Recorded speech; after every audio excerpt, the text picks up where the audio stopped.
마태복음 13장 31절에서 33절 말씀입니다. 또 비유를 들어 이르시되 천국은 마치 사람이 자기 밭에 갖다 심은 겨자씨 하나 같으니 이는 모든 씨보다 작은 것이로되 자란 후에는 풀보다 커서 나무가 되매 공중의 새들이 와서 그 가지에 깃들었느니라. 또 비유로 말씀하시되 천국은 마치 여자가 가루 서말 속에 갖다 넣어 전부 부풀게 한 누룩과 같으니라. 씨 뿌리는 자의 비유라는 제목으로 하나님의 말씀 증거하겠습니다. 저는 어렸을 때 이제 시골에서 학교를 다녔어요. 그래서 이 시골에서는 조금 그 농사를 짓는 가정들이 많기 때문에 중간에 이런 방학들이 있어요. 어떤 방학이 있냐면 보리를 추수할 때가 되면 방학을 줘요. 그리고 또 벼를 추수할 때가 되면 또 방학을 주고. 근데 그게 방학인데 아이들한테는 즐겁지 않은 방학입니다. 왜냐하면 일을 하러 부모님을 도와서 일을 하러 가야 되는 방학이기 때문에 되게 고달파요. 그렇지만 그 잠깐이지만 아이들은 잠깐 일주일 동안의 짧은 방학 동안 부모님이 일하는 그런 고충을 처음 경험하는 거예요. 근데 부모님들은 매일같이 아침부터 저녁까지 그 일을 하고 있잖아요. 그래서 우리 부모님이 평상시에 이렇게 고생하는구나. 저는 예전에 어렸을 때 어, 조금 싫었던 게 뭐냐면 귀농을 하러 시골에 오시는 분들을 바라볼 때 저는 별로 안 좋았어요.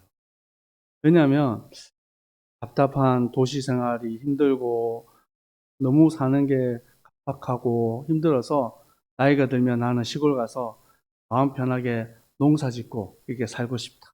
이런 마음을 가지고 오시는 분들이 있어요. 오시는 분들은 좀 경제적으로 여유도 있고 또 집도 잘 지어서 이렇게 오십니다. 그런데 농사가 업인 그것을 가지고 생계를 유지하는 사람들이 바라볼 때 그거는 사실은 농사 짓는 게 아니고 농부가 새벽에 일어나서 농사를 가고 또 어부가 새벽에 보통 농사 짓는 사람들은 새벽 4시, 5시 이때 되면 나가요. 그래서 그때 논에 물기를 이렇게 대기도 하고 그리고 또 해가 뜨기 전에 힘든 고된 일들 합니다. 또 어부들은 보통 한 새벽 2시, 3시 이쯤 되면 이게 출발을 합니다. 왜냐면 해가 뜨기 전에 이렇게 고기들을 다 걷어들여야 되기 때문에 그래요. 근데 이런 모습을 제가 어렸을 때 보면서 사실은 즐거운 기억들이 아니에요. 왜냐면 되게 고생스러웠고 힘들었고. 근데 나이가 들어서 이렇게 보니까 이런 큰 노력과 헌신들이 있었기 때문에 우리가 있구나.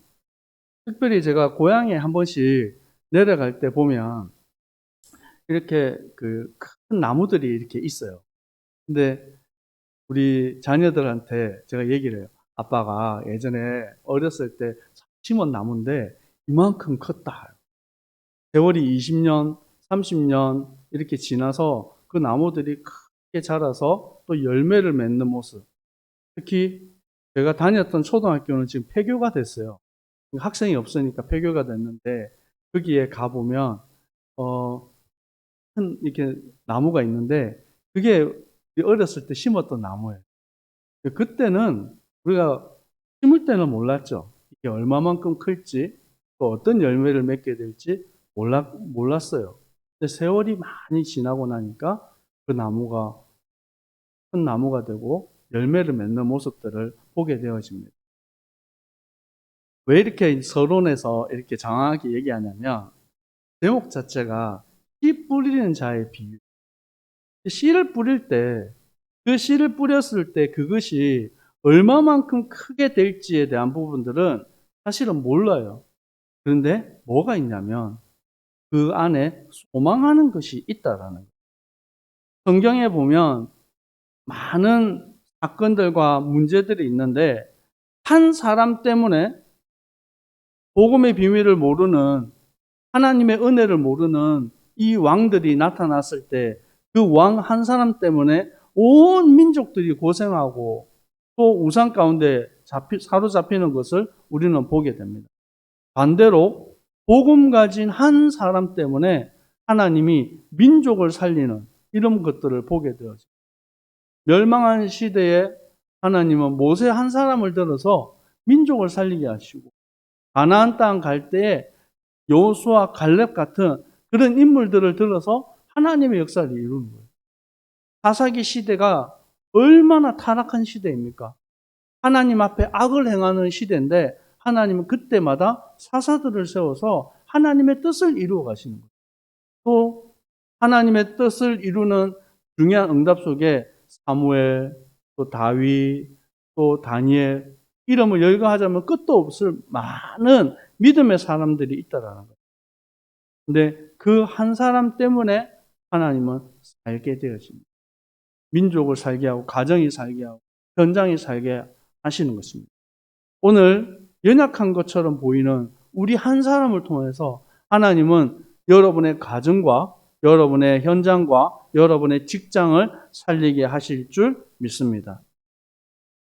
우리는 영적인 눈으로 세상을 바라보고 문제를 바라봐야 되겠습니다. 이 땅의 문제가 무엇입니까? 이 땅의 진짜 고통이 무엇입니까? 우리는 복음을 가진 하나님의 사람으로서 세상을 바라볼 수 있어야 됩니다. 근데 그것을 바라보는 그 중요한 통로가 되어지는 게 하나님의 말씀이라는 거예요. 하나님의 말씀을 통하여서 로마서 3장 23절 말씀에 모든 사람이 죄를 범하였음에 하나님의 영광에 이르지 못하더니. 그래서 이 땅에 살아가는 사람들이 애쓰고 힘쓰고 살아가는데 죄 아래에 있기 때문에 결국에는 하나님의 영광에 이르지 못한다는 거예요. 왜 그렇습니까? 로마서 5장 12절에 한 사람으로 말미암아 죄가 세상에 들어왔고 죄로 말미암아 사망이 들어와 버렸어요. 그래서 지금도 아담, 하와 이후의 모든 사람들이 죄 아래에 있어요. 그래서 고통하는 시대, 아파하는 시대, 그런 문제 속에 있는 것입니다. 히브리서 2장 14절과 15절의 말씀에는 죽음을 통하여 죽음의 세력을 잡은 자, 곧 마귀라고 합니다. 이 마귀가 죽음의 세력을 잡고 또 그들을 하여금 일평생 종노릇하게 만든다라는 거예요. 근데 여기서 어떻게 빠져나올 수 있습니까? 사람의 방법으로 안 된다는 거예요. 인간의 노력으로는 안 된다는 거예요. 그래서 한 분 예수 그리스도를 보냅니다. 에베소서 2장 1절과 3절에는 소물과 죄로 죽었다라고 말합니다. 그것은 육신의 죽음을 말하는 것이 아니라 영적 사망을 얘기하는 것입니다. 영적으로 죽은 사람들은 하나님을 볼 수 없습니다. 하나님의 영광을 바라볼 수 없습니다. 그래서 눈에 보이는 것, 세상의 풍조를 따라가고 공중의 권세 잡은 자를 따라가는 것. 육체가 원하고 마음이 원하는 대로 살아갈 수밖에 없는 것입니다. 그래서 하나님은 하나님의 방법, 곧 예수 그리스도를 이 땅에 보내주셨습니다. 그래서 이것이 우리는 복음이라고 말합니다. 하나님의 이 복음의 말씀을 듣고 살아나는 거예요. 이 복음에는 고린도전서 1장 24절을 보니까 부르심을 받은 자들이라고 말씀하는데 이 부르심을 받은 자들이 유대인뿐만 아니라 헬라인 그리고 모든 사람에게 임하는 하나님의 능력이라고 말씀하고 있습니다. 로마서 5장 8절 말씀을 우리 한번 찾아볼까요? 로마서 5장 8절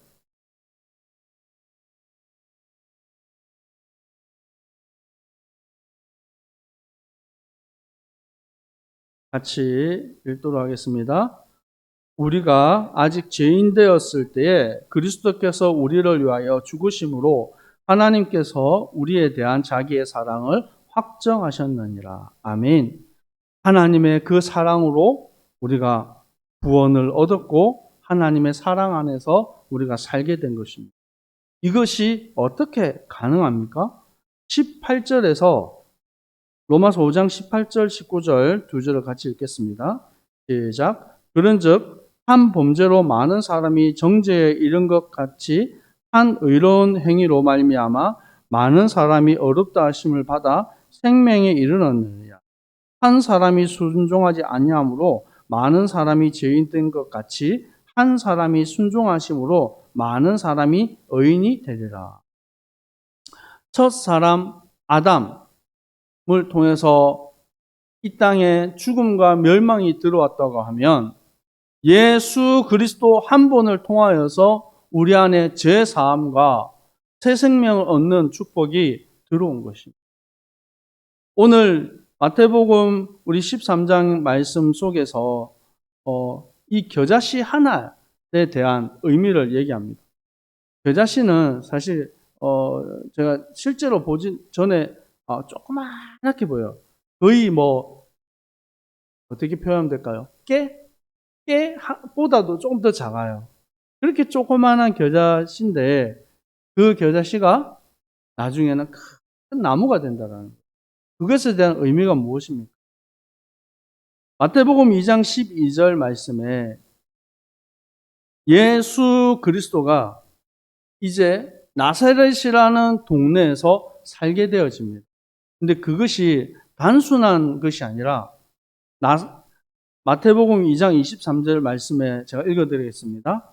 나사렛이란 동네에 가서 사니 이는 선지자로 하신 말씀에 나사렛 사람이라 칭하리라 하심을 이루려 함이라. 이 나사렛이라는 동네는 대단한 동네가 아니에요.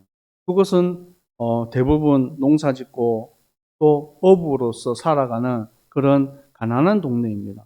근데 그곳에서 예수님이 자라나신 거예요.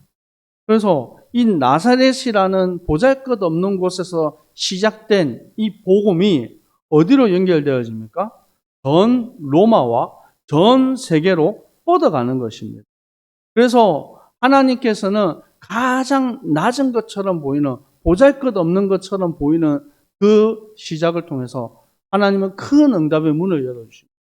그래서 이 겨자씨라는 영적 의미는 예수 그리스도로 우리가 보면 되는 거예요. 그리스도 한 분을 통해서 세상은 우리가 아무리 가난하고 없어도 그래도 다 병원에서 태어나고 또 아니더라도 멀쩡한 집에서 이렇게 태어났잖아요. 근데 예수님은 어디서 태어나셨어요? 말구유, 말이 사는 그곳에서 태어났어요. 그리고 예수님이 죽음을 피해서 애굽으로 방황하는 시간도 있었고 너무나도 어려운 시간들을 보내셨어요. 그런데 그 예수 그리스도를 하나님이 들어서 우리의 구주가 되게 하신 거예요. 사도행전 4장 8절에서 12절에 이 베드로가 성령이 충만하여서 백성과 관리들과 장로들 앞에서 담대하게 선포합니다. 뭡니까? 만일 병자에게 행한 착한 일에 대하여 이 사람이 어떻게 구원을 받았느냐고 오늘 우리에게 질문한다면 그때 백성들에게 말합니다. 너희가 십자가에 못 박고 하나님이 죽은 자 가운데서 살리신 나사렛 예수 그리스도 이름으로 이 사람이 건강하게 되어 너희 앞에 섰느니라. 아멘.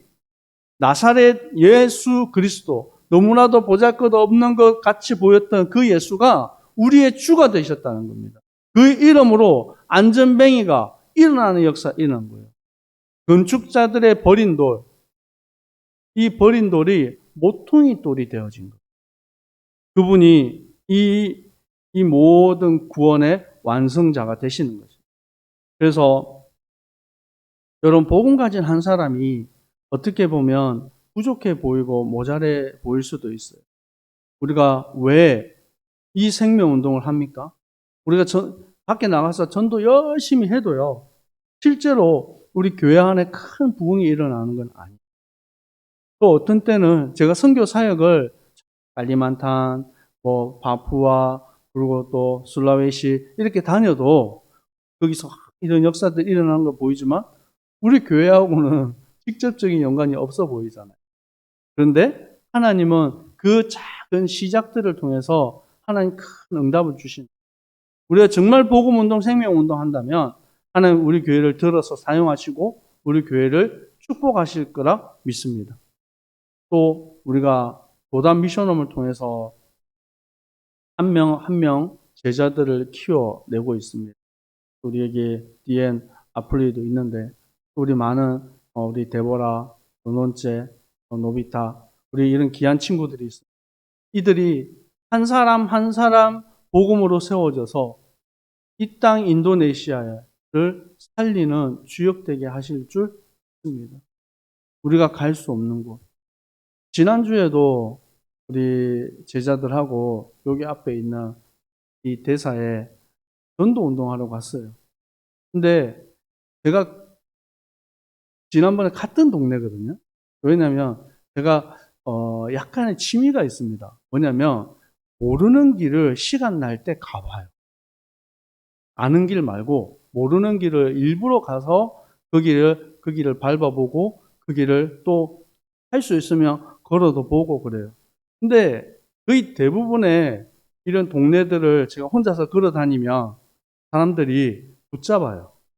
못 가게 하고 왜 왔냐고 물어보고 이렇게 하는데 우리 제자들하고 같이 걸어가니까 아무 문제가 없어요. 왜요? 이유가 뭘까요? 여러분 인도네시아 사람이잖아요. 저는 외국인이고 아무리 이게 인도네시아처럼 사람처럼 꾸미고 다녀도요 티가 나요. 우리 문간사님 같이 애들하고 걸어가는데 예, 얼굴이 허해가지고요. 딱 티가 나요. 키도 크죠. 콩나물처럼 한 명 볼록 튀어나와가지고 딱 티가 나요. 안 된다고요, 우리는. 근데 하나님이 예비하시고 이 시대의 남은 자로 또 렘넌트로 축복하실 줄 믿습니다. 한 사람을 통해서 하나님은 이 시대를 변화시키기 원하는 거예요. 그 한 사람 한 사람들이 모여지는 것이 복음 공동체입니다. 사도행전 17장 5절에서 7절에 보니까 이 데살로니가 지역에 큰 소동이 일어났어요. 그래서 이 야손을 붙잡고 사람들이 소리 지르고 얘기합니다. 뭐라고 얘기합니까? 천하를 어지럽게 하던 이 사람들이 여기도 이름에. 사실은 이 사람들이 모르고 한 말이에요. 근데 엄청난 고백을 한 거예요. 바울과 그 전도하는 팀이 들어갔는데 천하를 어지럽게 했다. 작은 사람인 것처럼 보이지만 복음 가진 그 한 사람을 통해 가는 곳마다 소동이 났어요. 빌립보 도시가 하나님 변화되어지고 이 데살로니가 도시가 변화되게 하시고 고린도 도시가 변화되게 하시고 에베소 도시가 변화되게 하셨습니다. 연약한 저와 우리 안디옥 선교교회 우리 성도님들을 통하여서 인도네시아를 살리게 하실 줄 믿습니다. 여호수아 23장 10절에서 11절에 말씀하고 있습니다. 너희 중에 한 사람이 1000명을 쫓아내리겠다. 이는 너희가 하나님 여호와 그가 너희에게 말씀한 것 같이 너희를 위하여 싸우심이라. 아멘. 어떻게 한 사람이 1000명을 이기겠습니까? 말도 안 되는 거잖아요. 그런데 그것이 가능한 이유는 하나님이 너희를 위해서 싸우겠다. 아멘.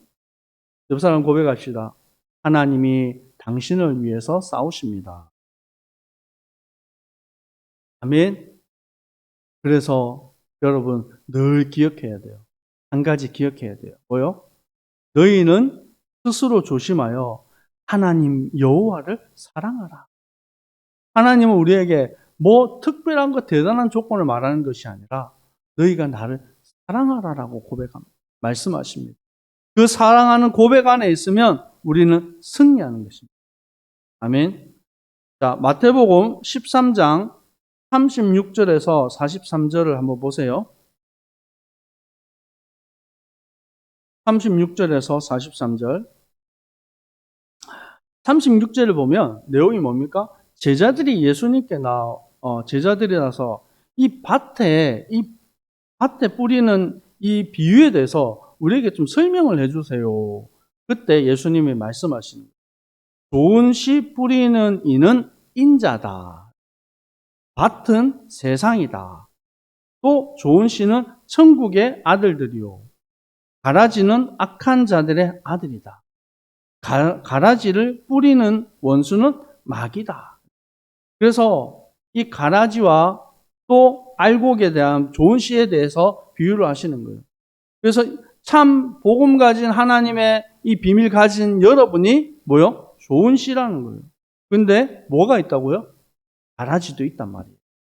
근데 그것들을 결국에 마지막에 41절에 인자가 천사를 보내리니 그들이 그 나라에서 모든 넘어지게 하는 것과 불법을 행하는 자들을 거두어내어 풀무불에 던져 넣으니 거기서 울며 이를 갈게 되리라. 우리가 악인들이 잘 되고 또 여러 형태의 문제들이 일어날 때 하나님 왜 이들을 내버려 두십니까? 라고 하는 이 원망스킨 이런 고백을 할 때가 있어요. 그런데 성경은 말씀하고 있습니다. 마지막 때에 그들을 거두어서 풀무불에 집어넣어 버린다고. 여러분, 근데 그 뒤에 43절 말씀 같이 한번 읽어볼까요? 시작. 그때 의인들은 자기 아버지의 나라에서 해와 같이 빛나리라. 귀 있는 자는 들으라. 아멘. 어떻게 한다고요? 믿는 자들은, 의인들은 하나님 아버지의 나라에서 해와 같이 빛난다라고. 여러분 낙심하지 마시기 바랍니다. 여러분의 작은 이 고백과 헌신과 여러분 기도가 하나도 땅에 떨어지지 않고 열매 맺게 되는 것입니다. 그리고 이어서 하나님 말씀하십니다. 뭐요? 밭에 감추인 보화와 값진 진주. 천국은 마치 밭에 감추인 보화 같다라고. 밭에 이 보화가 숨겨져 있는데 그것을 발견한 이 농사꾼이 자기가 가진 모든 것을 털어서 이 밭을 사는 거예요. 왜요? 그 밭의 주인이 되어야 그 속에 감추어져 있는 보화가 자신의 것이 되기 때문이죠. 우리가 이 복음의 가치를 우리가 최고로 가치를 두고 사는 것이 무엇입니까? 마치 이 감추어진 천국의 비밀이 밭에 감추인 보화와 같다는 거예요. 또 장사꾼이 값진 진주를 발견했다는 거예요. 그 진주의 가치가 얼마나 큰지 그 자신이 가지고 있는 모든 걸 털어서 그 진주를 사는 거예요. 그런데 한 가지 조건이 있습니다. 뭐요? 가치를 발견해야 돼요. 우리는 봐도 몰라요. 진주가 그냥 동글동글하고 이쁘고 반짝거리면 좋은 건 줄 알지. 그게 가치가 있는 건지 가치가 없는 건지 몰라요. 근데 가치를 아는 사람한테는 그 너무나도 귀한 보석이 되는 겁니다. 여러분 인생을 살아가는 데 있어서 내가 어디에 가치를 두고 살아갑니까? 내가 주님을 사랑합니다. 주님은 나의 전부가 되십니다. 하나님, 내 인생 주님의 것입니다. 내가 주를 위해서 살겠습니다. 늘 고백하고. 그런데 내 마음이 육신으로 가고 세상으로 가고 또 보이지 않는 이 많은 사단의 공격 때문에 넘어질 때가 있지 않습니까?